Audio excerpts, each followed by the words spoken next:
Good evening, everybody. So my name is Dominique Bachelet, and I'm an associate professor in biological and ecological engineering at Oregon State University. I've been a climate change scientist since 1989.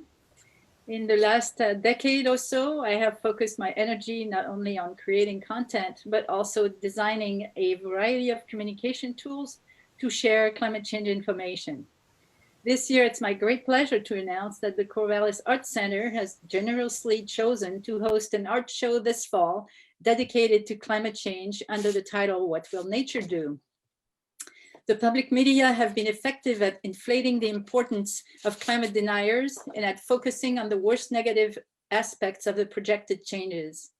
The writing of these journalists has been found to cause denial, numbing, apathy, and more importantly, despair and hopelessness among the young. Today, we know that climate change is here, and we have seen the youth of the world rising and demanding action to limit the negative impacts on their generations. There are many ways to envision the future, and as a modeler, I have spent quite a bit of time simulating transitions towards a world adapted to warmer conditions. Given the inertia that has followed the thousands of publications, reports, and congressional hearings, I find it essential to diversify our approach to envision the future if we want to reach a broader audience. My optimistic view is that climate change was caused by us humans, thus we can do something about it. Many colleagues have talked about solutions and identified low-hanging fruit to get there. I'm hoping that through this series of lectures by scientists who are experts in their field, artists get inspired to give us their vision of what might happen when we get people engaged in working together in a spirit of responsibility and solidarity to fix the most egregious problem we've created. Today, it is my great pleasure to introduce the second of our science speakers, whom I have tasked to inspire artists by showing us how ecosystems do to survive adversity through adaptation and evolution. Jason Dunham grew up in Western Oregon, where his love of rivers began. In his post-PhD life, he has been lucky enough to work on fish and rivers all over the West, from Alaska to Arizona and internationally in Japan, Chile, and Brazil. His day job is with the US Geological Survey, where he is a research aquatic ecologist. He has studied fish ecology, including native and non-native fish, and physical processes and effects of climate change on rivers. His work is usually conducted at broader scales, from riverscapes to regions. He currently focuses his efforts to understand the changes in headwater streams in Western forests and on sagebrush ecosystems in the Great Basin. So Jason, take it away. Thank you, Dominique. Thanks for putting this series together. I'll look forward to seeing what comes of it in the fall. Thanks everyone who's on the presentation on the Zoom tonight. I know Monday can be a long day. I think this is my 8th Zoom of the day. So this thing is like a part of my body. I'm gonna share the screen here and get going with the slides.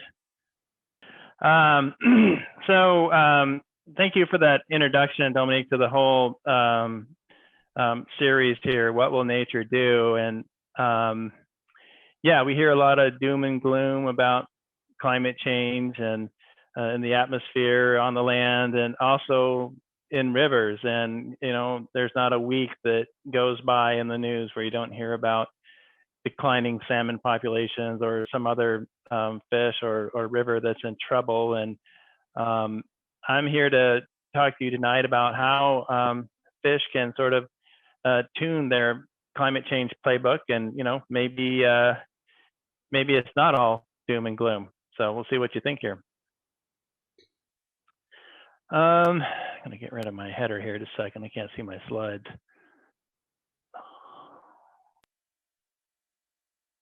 All right.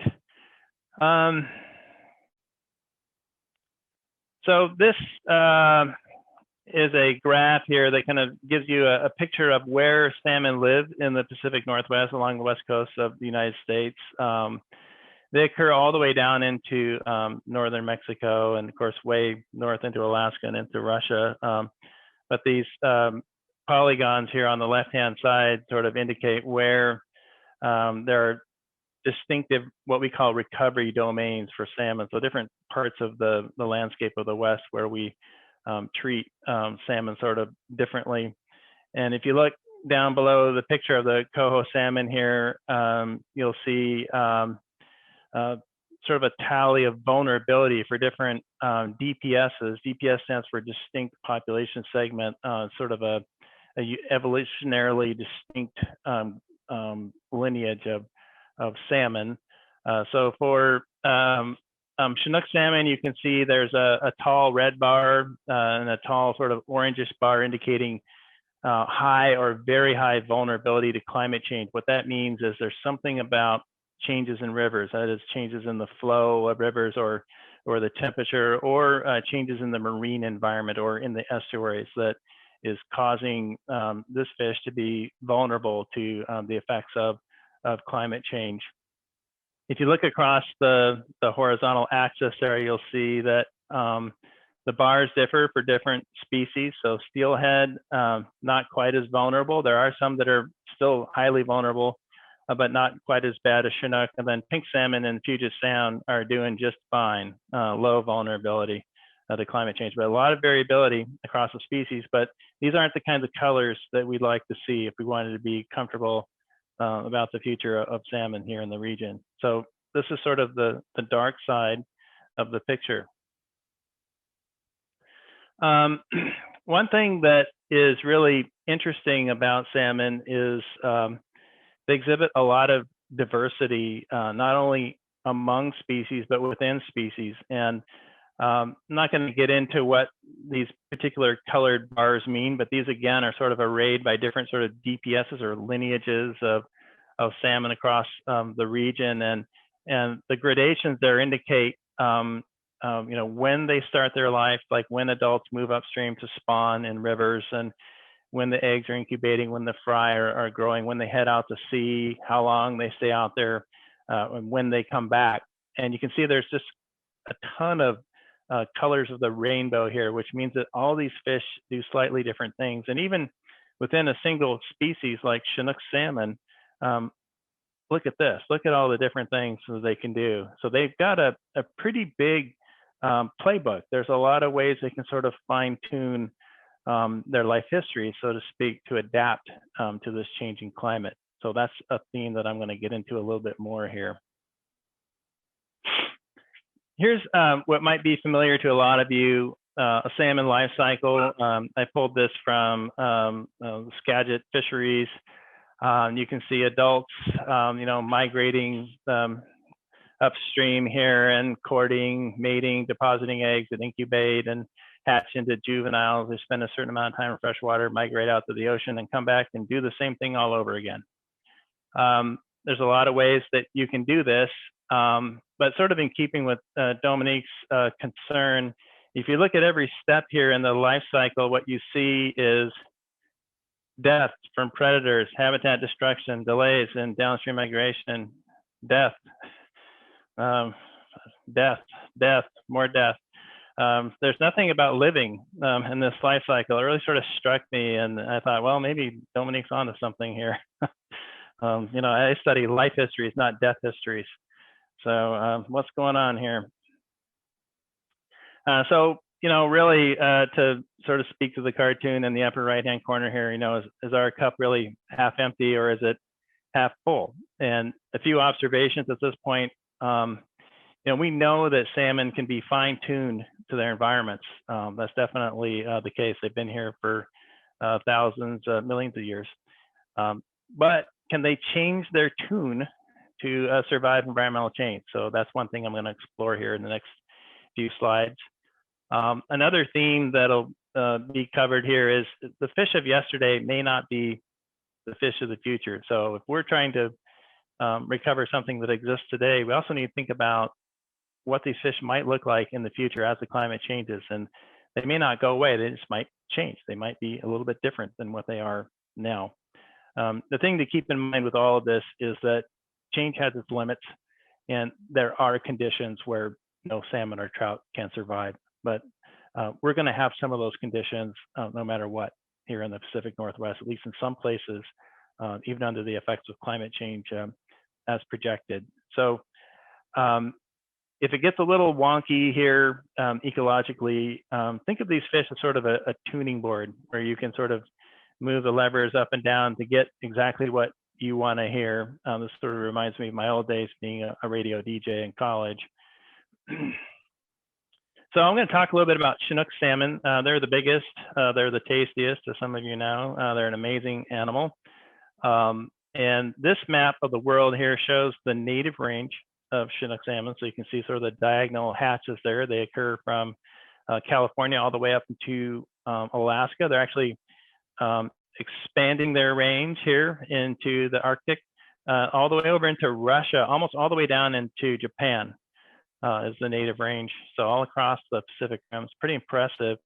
What you also see on this map are these red sort of areas. This is where Chinook salmon has been introduced by people, and they've successfully established. One notable example in the Northern Hemisphere is the Great Lakes, right? About 20% of the world's water. Chinook salmon do great on the Great Lakes. They've been introduced throughout Russia, down here in equatorial India. That must be the higher elevations. I'm not familiar with that one. Down here in Australia, New Zealand, Chile, Argentina, the Falkland Islands, all the way over here in Africa.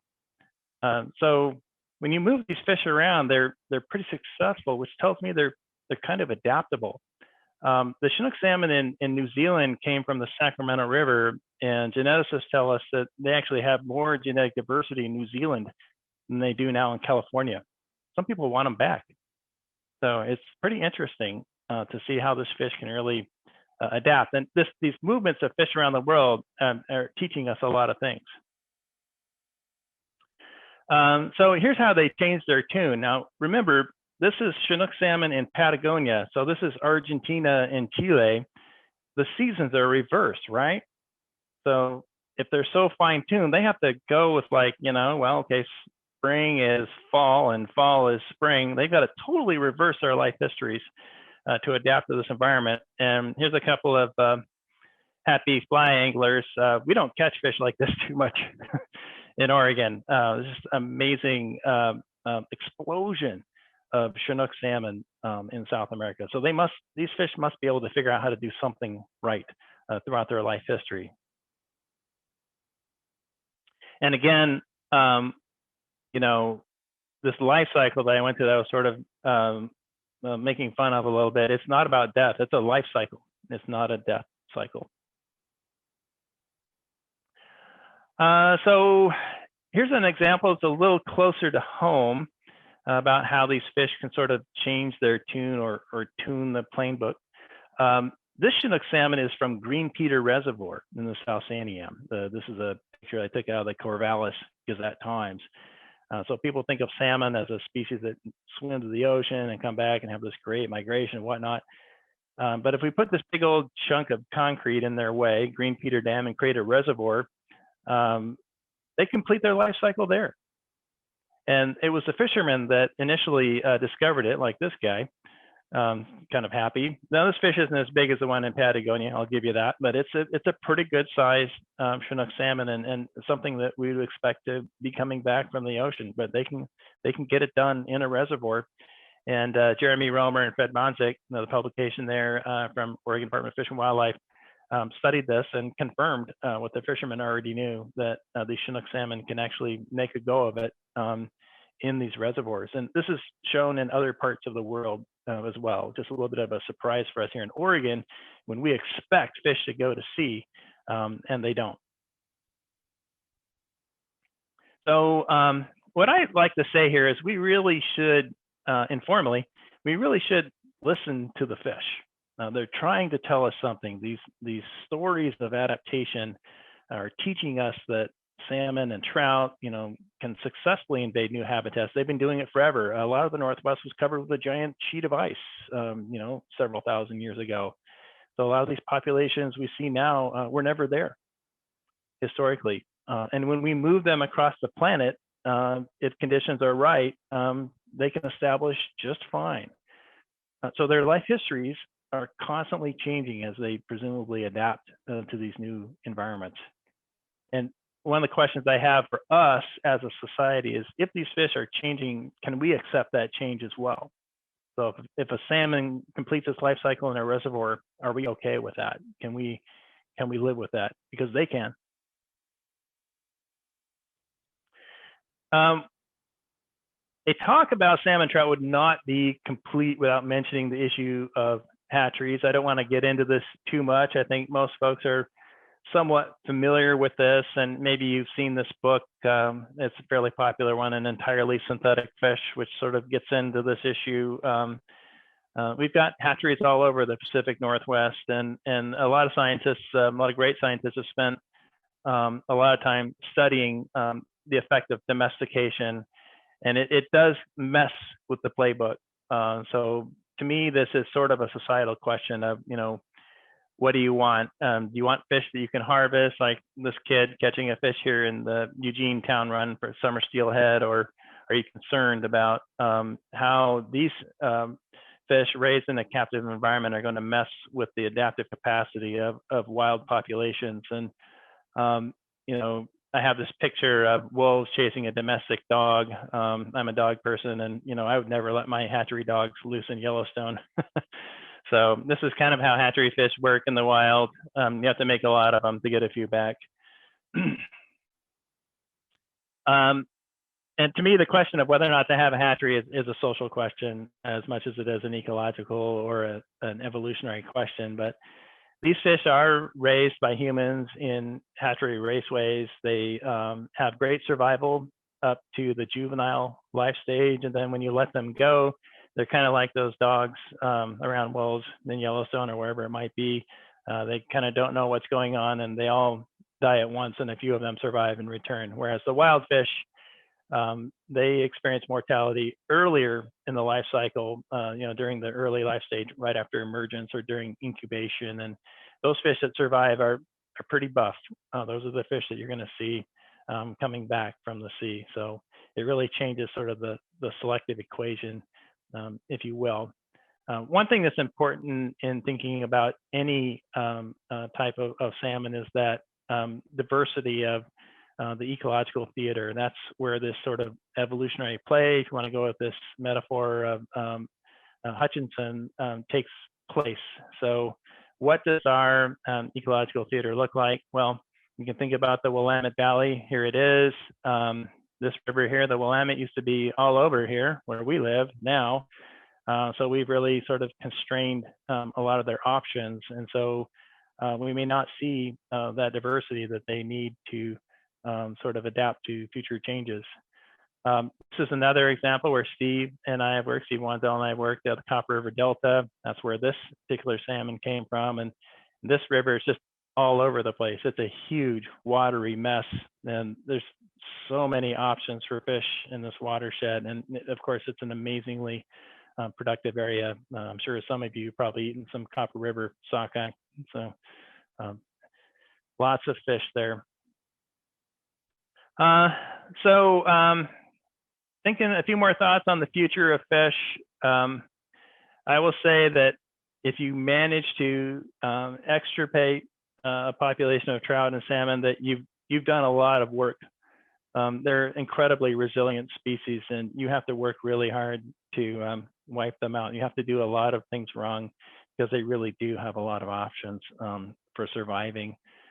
The other point is saving trout and salmon. I said this before, will require more than just going back in time, because as Yogi Berra once said, the future ain't what it used to be.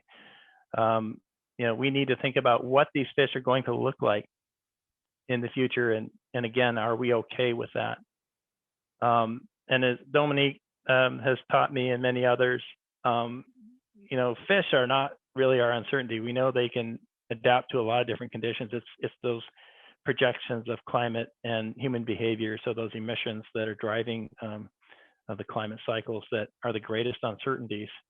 And again, it's worth emphasizing that even with salmon and trout, they've got their limits, and we need to give them as many options as possible for fine tuning their life histories. And the fate of salmon ultimately, and people are intertwined.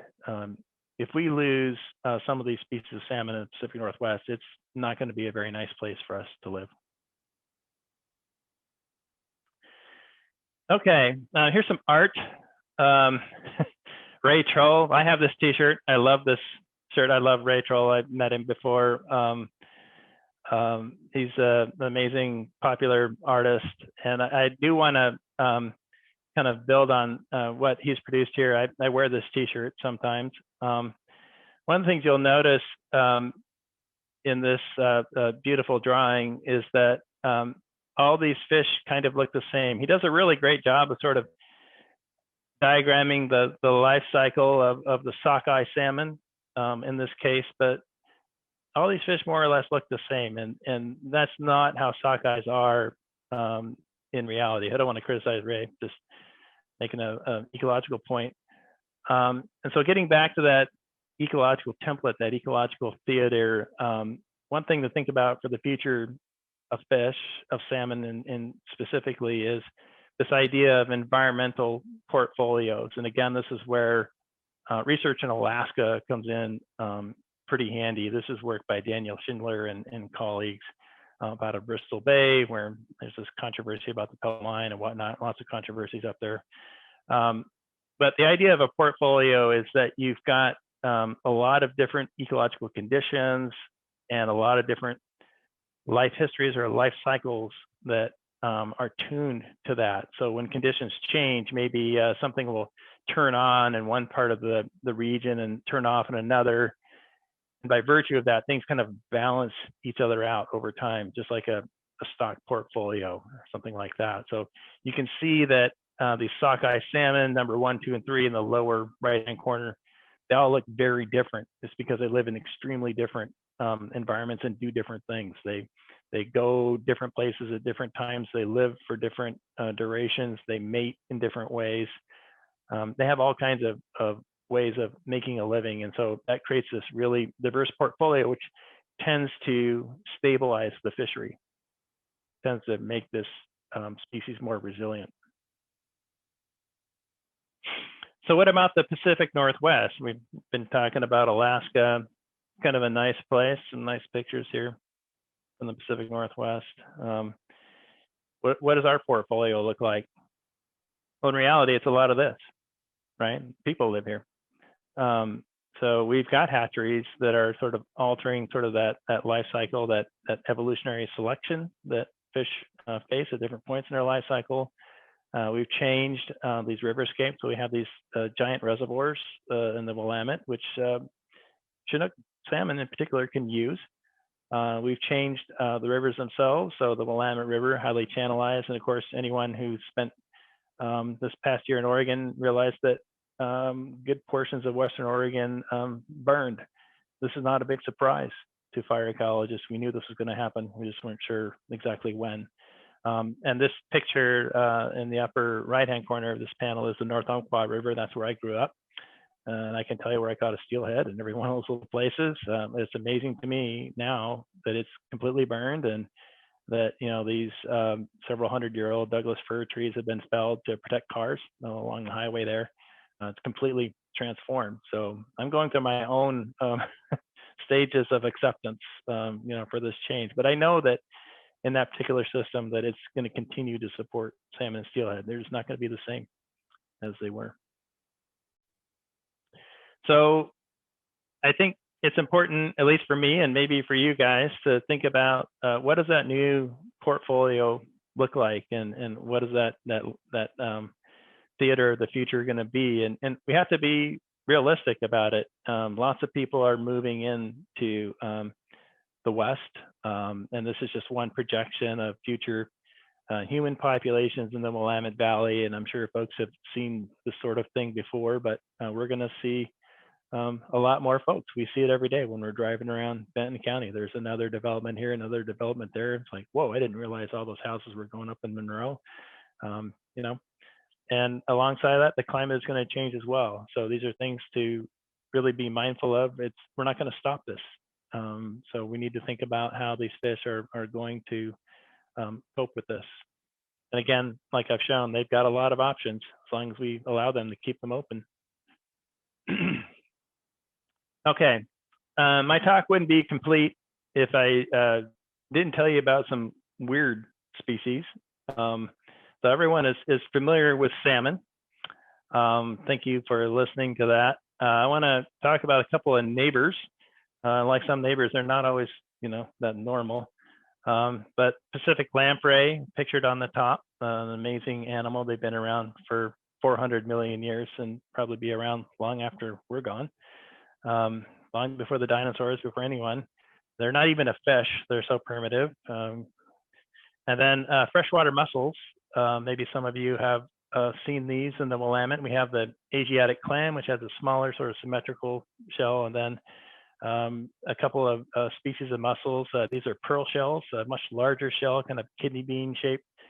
Pretty amazing animals. I want to tell you a little bit about their life histories and give you some thoughts on how they might fine-tune their playbooks. So here's a picture of a Pacific lamprey. It's as a child, for me, growing up here in the Willamette Valley, these were a pretty common sight, but they've declined quite dramatically across much of the region and have been proposed for extra protection these days. So just like the salmon, they kind of declined as well.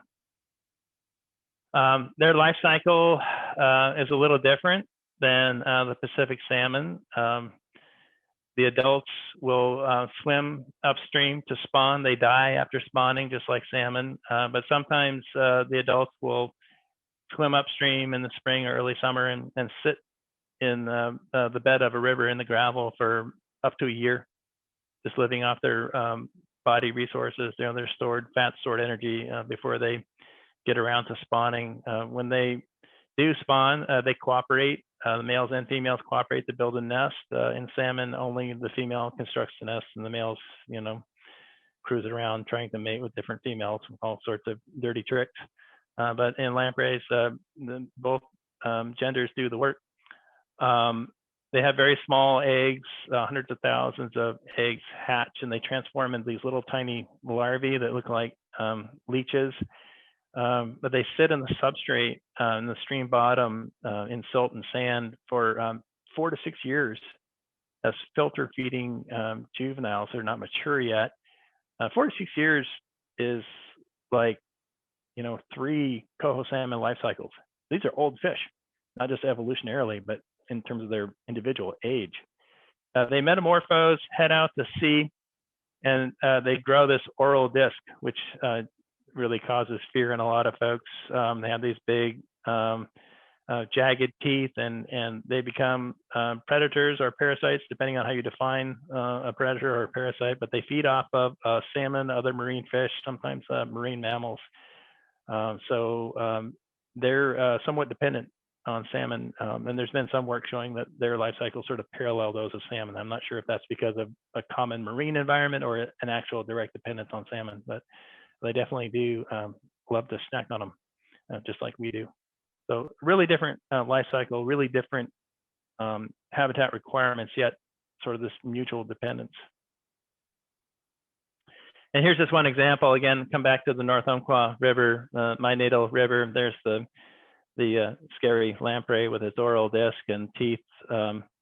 Lamprey biologists sometimes play jokes on each other by sticking these on their friends. No one's been exsanguinated yet. It's not a painful experience. But if you've been down to Roseburg and looked at fish in the fish ladders there, these are the counts at Winchester Dam from 1965, the year after I was born, up till about 2016. Nothing's changed since 2020. I saw the data the other day, but you can see this dramatic decline in Pacific lamprey passing upstream over the dam. So they've gone from about 50,000 down to almost nothing over time. So pretty dramatic. And another way to kind of think about lamprey is, someone might ask, well, what are they worth? What's in it for me? And I was on the graduate committee of a student in Fisheries and Wildlife at Oregon State University, Gabe Shioships. He's a Umatilla tribal member, and we were out on the Marys River one day and sitting on a bridge. I'm like, Gabe, give me the one-liner about lampreys. I need a one-liner from you. He thought for about 10 minutes and he said, Jason, I think they feed the river. And I thought about that for a while. I'm like, wow, that's pretty awesome. You know, he's thinking about it in terms of these adults that feed on marine species. So hake or salmon or even whales, they bring this energy back in their bodies to the river. They bring their babies back to the river. They give birth to these juveniles that sit in the sediment for lots of years and convert all this suspended matter into energy, into stuff that, you know, other things can eat. So you know, if you're a fly fisherman, you fish with a fly called a woolly bugger or a leech pattern, that looks like a lamprey larva. And I'll tell you what, if you let one of those things go, not to say that I've ever done that, if you let one of those things go in a river, they don't last very long. Everything knows that those things are food. So they literally are feeding the river. And of course, interestingly, predator and prey with salmon and lamprey trade places throughout the life cycle. So it's kind of cool. And of course, lamprey are of high cultural value to tribes. It was a very important source of protein and food during a time of year when they weren't getting a lot of salmon coming in. So, all right, last critter, freshwater mussels. These are pretty little known. I think they're getting more well known here in the Pacific Northwest. I'll tell you a little bit about them before I wrap it up here. One thing that's interesting about them is North America is the world hotspot for biodiversity of freshwater mussels. Even when you compare it to tropics like in Africa or Asia or the Amazon, we've got everybody beat. And these are also the most imperiled species on the planet. They're going extinct 6 times faster than birds. In North America, they're probably the most imperiled group of animals. And the center of diversity for freshwater mussels in the United States is the Southeast US, where there's so much water development and so many species that are so specialized that they're disappearing pretty rapidly. We're lucky in the Pacific Northwest. We've got 3 common genera of mussels. Anodonta, which is commonly known as floaters. We have another one called the Western Ridged mussel, which you can find here in Corvallis and the Marys River and the Willamette, and the Western Pearl Shell. These are all still fairly common, and we do worry about them. The genus Margaritifera is IUCN listed everywhere else it occurs in the world, except for around here. So I hope that doesn't happen. I hope they don't decline to that point where they need that designation here. The life cycle of Margaritifera is kind of interesting. Again, sort of highlighting this interdependence with salmon. When you're in the river, you might wonder, like, whoa, how do these things get around? How's a mussel get upstream? They're everywhere. What's going on? And their little trick is they produce these larvae that look like little Pac-Man, somewhat visible to the naked eye, but mostly microscopic. They shoot these out through their siphon. Some mussels build elaborate lures or things called conglutinates, which are giant snot balls full of glochidia that fish will eat. And what happens is when it gets into a fish's mouth and they take them in, these things attach to a fish's gills, and they actually require this to develop into a juvenile, which here is called a spat. But this is a required part of their life cycle. So if there is no host fish, like in this case, a salmon or a trout or this pearl shell mussel, you're not going to find them. They can't complete their life cycle. That's part of the reason why they're in so much danger in the Southeast United States, because they also have a huge diversity of fish, and some species of mussels are specialized to parasitize just 1 or 2 species of fish. So when that fish goes, the mussel goes as well. Why are mussels parasites? The research I'm aware of has shown that they gain little nutrition from the host. They pretty much are believed to just use fish to move around. And like I said, no host fish, no mussels. Here's just sort of a picture of what these Glochidia look like in reality, and a blurry shot of them stuck to some fish gills. The genus Anodonta can stick to just about anything. I've found them on stickleback eyeballs and fins everywhere. Even when you go out into the Oregon dunes, in these dune lakes, which are basically the drowned mouths of rivers after sea level rise, you get freshwater mussels in there. They're sort of stuck there. There's no inlet or no outlet, but you still have freshwater mussels there hundreds of years after the current sea level sort of establish itself, and they're native fish. That's how I learned there were native fish in some of these lakes. As I first saw the shells of the native mussel, I'm like, whoa, there must be fish here. And sure enough, there were sculpins and sticklebacks that had been there for hundreds of years. So kind of cool. So the rest of the life cycle, you can see it here on this person's wetsuit. These parasitic larvae, Glochidia, metamorphose and develop their major organs. They drop down to settle on a stream or lake bottom. I would wager that the entire flow of the Willamette River has probably been through the mantle cavity of a mussel several times. When they get the pumping away, then they can really turn a lot of water through, particularly in the summertime, probably not this time of year. They burrow into sediments, especially the juveniles are really hard to find, and sometimes that worries people when they can't find them. They're concerned that there's no recruitment of these species. They can live for a long time. We have aged them. We've looked at the rings in their shells, kind of using tree ring dating methods, and Anodonta don't live super long. A decade would be a real geezer. But for Margaretifera, we've collected individuals from the Upper Klamath River that are 110 years old. I felt kind of guilty afterwards. I haven't done much of this work since we discovered this. I don't really feel like taking grandma out for science, but it was cool to know. And we did publish that work, thankfully. So I don't know, when people say everything's connected, it actually is kind of true in rivers, and each of these species has a really interesting and unique sort of playbook, and they really all do depend on each other, and we're kind of lucky to still have all these pieces of the puzzle here in the Pacific Northwest. And these species are highly resilient, but we do have to be aware of what they need and what they can't live without, so that we can enjoy them in the future. That's it, the end. Thank you for listening. Thank you, Jason. That was really cool. I'm going to start the Q&A by asking the first question. Jason, how important do you feel it is for lay people to actually know about your research?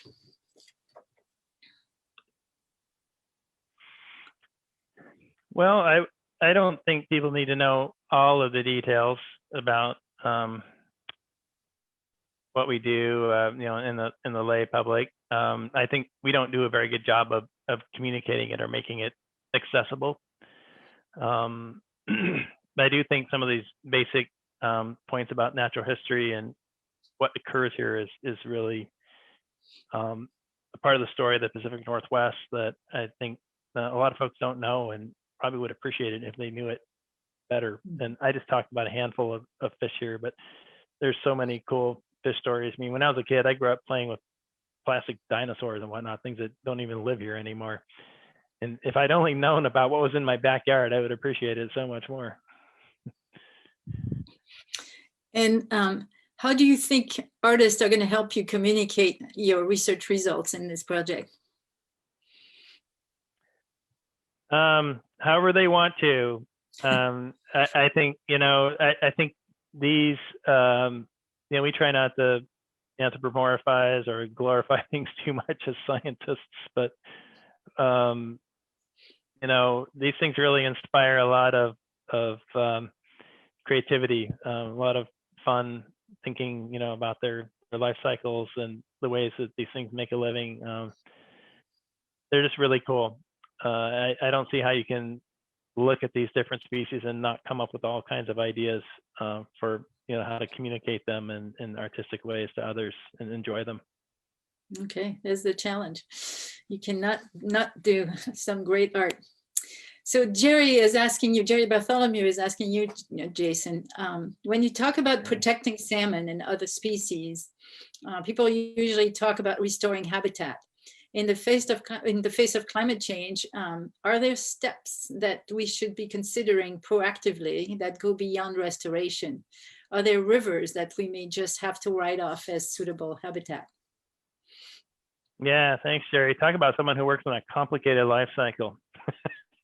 Yeah, no Yes. One of my my most recent PhD student actually is a climate refugee from California. He was doing his master's at Fresno State University and working in the San Joaquin River in Central California, and he was working there in 2015 when they dried up about 45 miles of the river. So he lost his river, all of his fish, everything gone. And I don't know. I would love to see salmon come back to the San Joaquin, but I wonder, that's the greatest bang for the buck. I don't know. I'm not a policy person, so I don't make those decisions. But there's some places where, it's hard to think that you're going to really get them back. And there's definitely some places that are too far gone, some places that are doing good, just leave them alone, they'll do fine. And then there's that middle ground, right?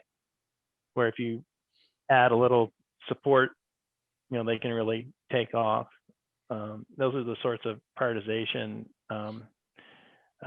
tools that we've been building for different salmon and trout species. And it's a hard thing to accept. It's hard for me to accept it, but it definitely appeals to my rational side. The other side, I don't know. Yeah, I guess, we talk, and I know we'll hear later in this series about how the wine industry is looking at things just moving northward. And, that's certainly something that we think about with salmon, is that we may lose the lower end of the range. Systems like the Sacramento and the San Joaquin and the Klamath may no longer be suitable habitats for salmon in the future. But, I know we're also looking at those systems to see what portions of them we can focus on, like stream melt system, the tributaries that are based on stream melt or have good hyporheic flows, or, things that could make a system salvageable. Yeah. It provokes some uncomfortable thoughts, I think, that we should really confront. I think there's a lot of folks here that think we're just going to go back to the way things were. I'm like, I don't know about that.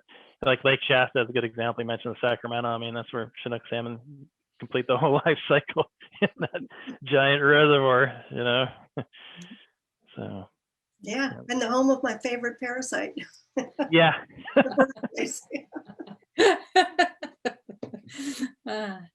Okay, Cynthia was saying, seeing so many amazing animal species and that amazing mussel Pac-Man, are there images that have compelled you to try capturing yourself in art, music, poetry, dance? I've barely learned how to play the ukulele since the pandemic. I can tie flies. That's about the extent of my artistic skills. I love art. I have some of Dominique's paintings in my house framed. They're lovely. And I love it when other people do a wonderful job of interpreting what we can see in nature, especially if it's got a little bit of a scientific bent to it, that it demonstrates some awareness of the details. I really love that. Maybe not everybody can see that. I'd like to think that they can. I'm not sure if that answers the question. Yeah, Cynthia, yep, okay. So Tom was asking, you mentioned that all these species interact and support each other, but is there a specifically weak point in the system? If so, are we worried about a domino collapse into other species or systems? Easy questions. $1 million question there. I don't think there's a common thing that's sort of a tipping point. I mean, if you warm rivers up to the point where they're too hot for all these species, obviously that's a problem. So when you're getting temperatures, you know, in Fahrenheit, like in the 80s or higher, you know, you can see most of these species sort of collapse. Pacific lampreys can live in a little bit warmer water, but they get a lot more birth defects, and they lose out on the things that they have lived on. They lose their food. And another thing that we see increasingly, I work on this with Steve now, but we're seeing a lot of streams just completely go dry. Or streams that are no longer streams, they're just land. And if you look at the maps that we produce of the little blue lines, the dotted blue lines, the solid blue lines, those are off now by about 30 to 50%. They were drawn decades ago, and a lot of that water is no longer there on the landscape. So I think you have to push these systems pretty far or completely cut them off like we have with these dams, although some species like the Chinook salmon I showed you can complete their life cycles there. It doesn't work so well for Pacific lamprey. So again, I think, like I said before in the slide, you have to work pretty hard to drive these species to extinction. And if you're doing that, you got to kind of take a look at the mirror and ask what you're doing to yourself. Yeah, yeah, and that's what Steve was emphasizing also last week. It's like, yeah, climate change will affect them, but what we do on the landscape as a species, as a society, can be overwhelming first. So another question, let's see. Along the lines of restoring systems, is there also a discussion of enhancing or encouraging new habitats where these species may not be currently? Well, for species that can move around like salmon and lamprey, they're already finding those places. You know, they're circling around and colonizing streams in the Arctic where people have never observed them before. Hopefully they're bringing their little glochidia along with them so the mussels can recolonize as well. But for other species, like ones that live out in the Great Basin, like in my background here, you know, they've been stuck in the same spring for millions of years, thousands of years. Same little streams, they can't go anywhere. So they've got to survive in place or go extinct. Or we as humans decide, okay, we're gonna do something unnatural. We're gonna pick up that species and move it somewhere else, just like we did with Chinook in Argentina. And we're gonna let that little brown fish survive into the future in a way that it's never lived before. So lots of tough questions. Mm-hmm. Cynthia again, knowing that scientists of yore pre-camera had to create their own visual records, it feels like something in science is missed by not also practicing an artistic eye for recording detail. Just an unsolicited recommendation. Smile. I couldn't agree more. My mother was an artist, and probably the biggest disappointment she had in me was that I never really developed that side of myself. So maybe in retirement, when I'm not so busy revising manuscripts and applying for grant money, I'll turn that one on. Yeah, so it's an excellent comment, though. I totally own it. There's always time, Jason. And Hester mentions that Darwin did some pretty good artwork. So there you go. Yeah, I think he had a little more time on his hands. You think? He wasn't. It was before all this time-saving technology was invented. So let's see. Before we get any more questions, please, people, write your questions or unmute yourself to ask your questions. I have one. What was the most surprising thing you've ever found in your work? Oh gosh, I'm constantly surprised. That's what I love about science. I'm always wrong. I come into a system with a preconceived idea about how things work, and it ends up being the opposite of what I thought it was. It's because we collected data, we were objective and approaching, you know, the question, and yeah, I'll resist the truth for a while, even as a supposedly objectively trained scientist. But then I realized, well, nope, nature proved me wrong again. I think some of the funnest things I worked on with salmon and trout are the alternative lifestyles, the mating tactics that males and females employ. I had a student working in the John Day River a few years ago, sort of looking at the development of what we call precocial males. They don't go to sea at all. They develop these juvenile markings, and they pretend like they're a little baby. They kind of get in there in the salmon nest, and the big guy doesn't even chase them away. He's like, oh, it's a little baby. And then later down the road, he's like, well, how come my kids don't look like me? And they employ things like female mimicry. Most of the fisheries profession, Jerry, you'll attest to this, is males. And we don't talk about female mimicry at all in the Fisheries Society, but it happens. Bluegills do it, all these dirty tricks.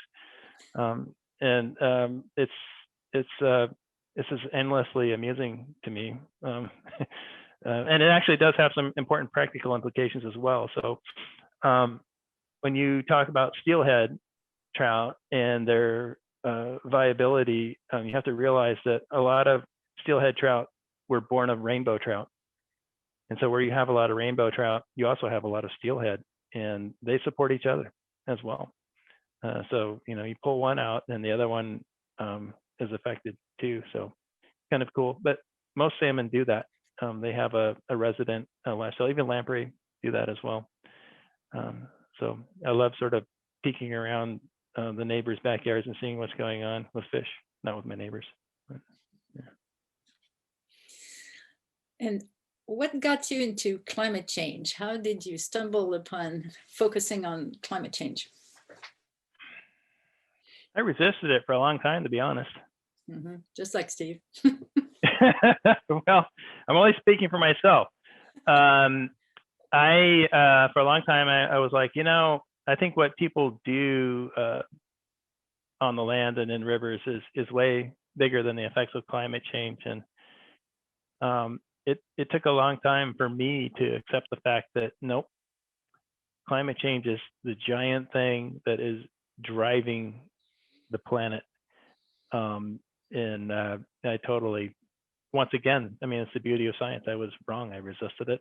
And eventually, the evidence sort of even changed my stubborn self.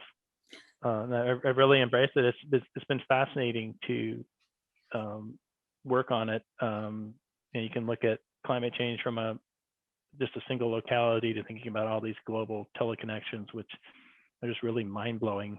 Something that happened here in Kyger Gorge in my background originated somewhere in Southeast Asia. Wow. Very cool. Can you explain teleconnections? I'm sure some people don't know what they are. You can do a better job than me. I'm not a climatologist, but just basically these climate systems that spin up in a completely different part of the planet and eventually ripple over into your region. And so, what happens in any particular location is not independent of what happened in some place that may be several thousand miles away. And one example of teleconnection is the El Nino, La Nina cycles, the most famous of them. If you had all the money in the world, what area of work would you prioritize? Social science. Getting Why? people, finding better ways to communicate science to the rest of the world. Getting people to not give away their to base decisions more on rational evidence. I think irrationality is fine. It's kind of fun, but that I think that to get people to think more about science. There's so many social barriers. I don't think producing more science is always the answer. I think it's an important part of the equation, but the gap between scientific knowledge and what people actually apply is amazing. Mhm. Yeah. And we learned it this year, didn't we? Still learning it. Yeah. And like you said at the beginning, it's like climate models are one thing, but social political decisions that will determine how much we put in the atmosphere in terms of emissions is really what's driving the future. Yeah, ecology is easy. Social science is hard. Yeah. That's an interesting question, but are there frustrating things in your line of work when you deal with climate change? Well, I don't want to get too much into a policy forum here. I feel in many ways, I think, particularly this last year, I've learned more about what privilege is than perhaps any year of my life. Science is an incredibly privileged field, so I feel lucky. I complain about small things every day, but especially reviewer number 3. The person that says, I'm not an expert, but here we go. I'm like, okay, really? Most of what I complain about in my job is trivial. I'm completely privileged to be where I'm at, and I try to take that seriously every day. Great.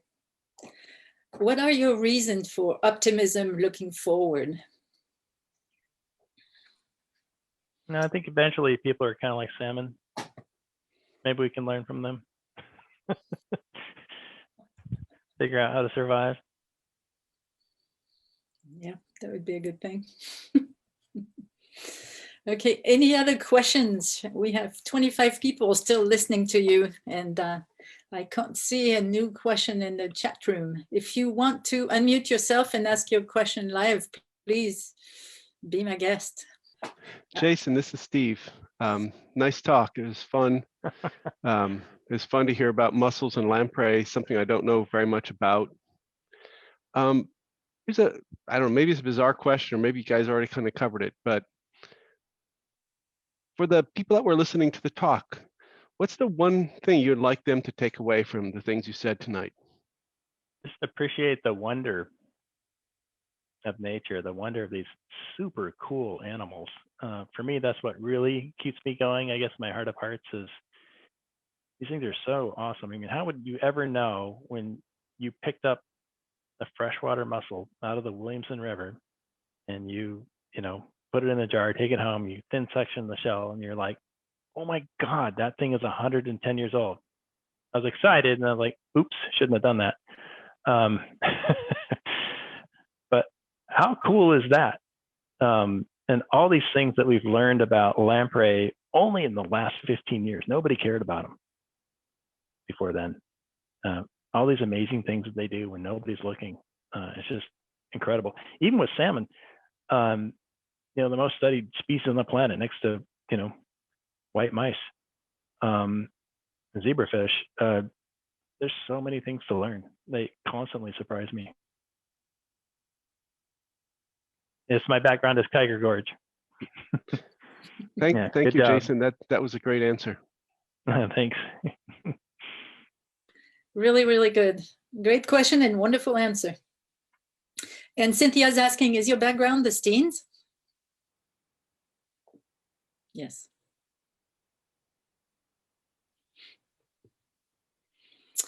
Okay, well, it is 7 o'clock, and I think I don't see any more questions. So thank you very much, Jason, for giving this talk. I really appreciate you taking the time after your 8 other Zoom today. Thanks, Dominic. No, it's just fun. These are my favorite kinds of talks. I love talking to my colleagues, but this is where the real stuff happens. Okay, so you guys take note. If you want to talk to Jason, he has a phone number and an email, so go for it. I do. Yeah. Thanks a lot, Jason. Cheers. Good night, everyone. Good night, everybody, and thank you very much for attending. Really appreciate it.